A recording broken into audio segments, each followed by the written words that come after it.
साहब कहते हैं जैसे एक दीप यदि बड़ा हुआ दीप है लाखों दीप को जला देते हैं, यदि लाखों दीप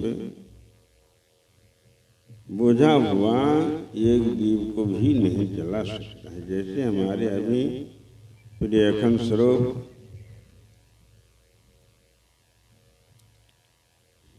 ये कालंदी नगर में जब से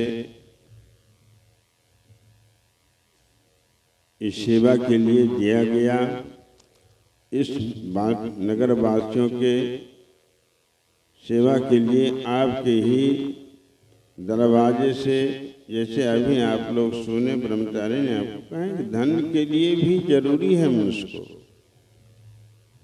धन नहीं रहेगा तो हमें औषधि कहाँ मिलेगा, वस्त्र कहाँ से मिलेगा, भोजन कहाँ से मिलेगा, आवास कहाँ से मिलेगा, उसका भी आवश्यकता है। लेकिन वही सब कुछ नहीं है। अपने कल्याण के काम ही मनुष्य को ही करना होगा, अपने से दूसरा कल्याण कोई नहीं कर सकता। संत महापुरुष आज से अनादि काल से बहुत से महापुरुष आए आपको और मनुष्य को जगाने के लिए आए। साहब ने कहा जलत सबन को देखिया, जलत सबन को देखिया, अपने आपन आग, ऐसा जियरा ना मिला जो जरत बुझा वही आग। साहब कहते हैं जलते हुए संसार में हर प्राणी को मैं जलते हुए देखता हूँ। कहाँ जल रहा है? आपने महाभारत में देखा होगा, पढ़ा होगा, सुना होगा, दुर्योधन को जलन का आग लगा, सारे परिवार सारे राष्ट्र को भी जलाकर भस्म कर दिया। द्रौपदी अपने वाणी पर संभाल नहीं किया,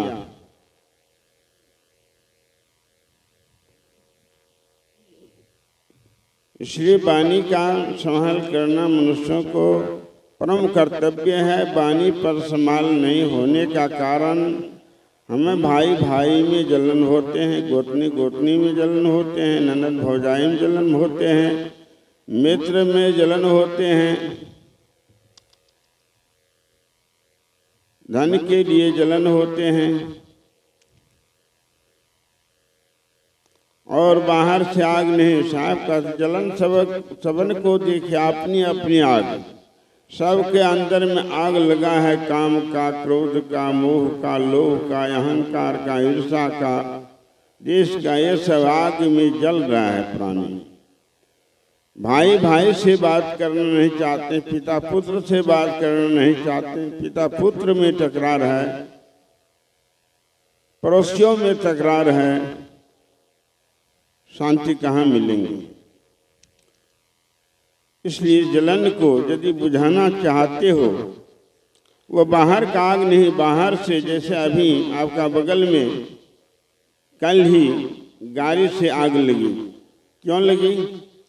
दारू पी कर रहा और मस्त, और गाड़ी आगे पीछे करने में गाड़ी से आग लग गया, घर जल गया, कितने सामान जल गया।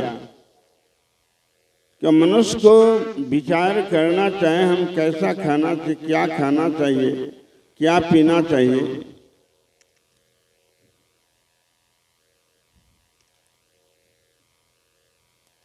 तो जलन का आग बुझेगा कैसे? जब हम वैसे संत सदगुरु का शरण में जाएंगे, सत्संग में जाएंगे। साहब का बिनु सत्संग कुमति नहीं छूटी, बिनु सत्संग कुमति नहीं छूटी, चाहे जाओ काशी चाहे जाओ मथुरा, बिनु सत्संग कुमति नहीं छूटी। चाहे पढ़ो पोथी चाहे पढ़ो गीता, बिनु सत्संग कुमति नहीं छूटी। बिनु सत्संग कुमति नहीं छूटी, पकड़ी पकड़ी जम लूटी, करु सत्संग भरम गर छूटी। जब तक हम संतों की संगति में नहीं बैठेंगे, अनादि काल से साहब ने कहा संगति से सुख उपजे, कुसंगति से दुख हो। कहा कबीर तहाँ जाए जहाँ अपनी संगति हो। उतना ने साहब आगे ही कहा संगत कीजिए साधु की, हरे और की ब्याध, ओछी संगत कूर का आठों पहरो पाद। संगति से सुख उपजे, अच्छे संगति से मनुष्य, जैसे विद्यार्थी मास्टर का संगति करते हैं तो संगति पाकर एक दिन वही मास्टर विद्यार्थी प्रोफेसर बन जाते, जज बन जाते, कलेक्टर बन जाते हैं, साधु बन जाते हैं। साधुओं का संगति करने से वो साधक बन जाते हैं। व्यापारियों का संगति करने से अच्छे व्यापारी बन जाते हैं। कलाकारों का संगति करने से अच्छे कलाकार बन जाते हैं। इसलिए संगति का प्रभाव मनुष्य को पड़ते हैं। इसलिए साहब कहा संगत कीजिए साधु की, हरि और की ब्याध। हमारे अंदर में ब्याध है। कौन सा ब्याध है? जैसे शरीर का ब्याध है, टीबी, दम्मा, कैंसर इत्यादि, अल्सर, जाड़ बुखार, ये शरीर का ब्याध है। यह शरीर का ब्याध है। आपको भोजन जब हम सही से नहीं करेंगे, सही से हम पानी नहीं पिएंगे समय पर, तो हमें यह ब्याध, शारीरिक ब्याध होते हैं। लेकिन सबसे बड़ा ब्याध है मनुष्य को कामना। तो हम कह रहे थे जलद सबन को देखिया, दूसरा का संगति से सुख हो जाए। अच्छे संगति से मनुष्यों को सुख का पैदा होता है। दुख कोई प्राणी नहीं चाहते कि हमको कोई दुख हो। दुख नहीं चाहते, कोई आदमी नहीं चाहते कि हमको गाली दे, कोई आदमी नहीं चाहते कि हमारे ऊपर बंदूक चला दे, कोई आदमी चाहता है। लेकिन कामनावश, ईर्षावश मनुष्य को गाली दिया जाते हैं, सुना जाते हैं। इसलिए साहब कहाँ संगति से सुख उपजे। आप दारू पीने वाला का संगति करेंगे, चोरों का संगति करें। साहब कहाँ संगत कीजिए साधु की, हरे हर की ब्याध। हमारे अंतर में जो ब्याध है, काम, क्रोध, मोह, लोभ, ईर्षा, देश, छल, प्रपंच, ये सबको कौन हरता है? यह डॉक्टर बैठा हुआ आपका मंथन महापुरुष आपका चिकित्सा के लिए बैठा हुआ है। देश विदेश से ज्ञान रूपी दवाई आपके लिए लाते हैं, साधना रूपी दवाई आपके लिए लाते हैं, भक्तों के लिए आते हैं। संत कबीर उतना ही नहीं साहब कहा मैं रोवां इस जगत को, मोके रोविन को, अमोके रोवे संत जना जो सब विवेकी हो। इस सारे संसार के लिए नहीं कहा मैं हिंदू के लिए रोता हूँ, मुसलमान के लिए, यहूदी के लिए, वैश्य के लिए, ये नहीं कहा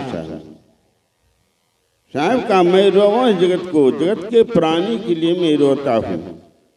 मोको रोविन को, मोको रोवे संत जना जो सब विवेकी हो। हमारे लिए वह संत जन, विवेकी जन जो होते हैं वही हमारे सत्य पर विचार करते हैं। अन्य लोग विचार नहीं कर पाते हैं। जो विचार करते सदगुरु का वाणी पर, उसका यह संसार सागर से पार हो जाते हैं और आवागमन का दुख से छुटकारा पा जाते हैं। और जब तक ये संसार में रहेंगे, जैसे संगति का ऊपर प्रभाव पड़ते हैं।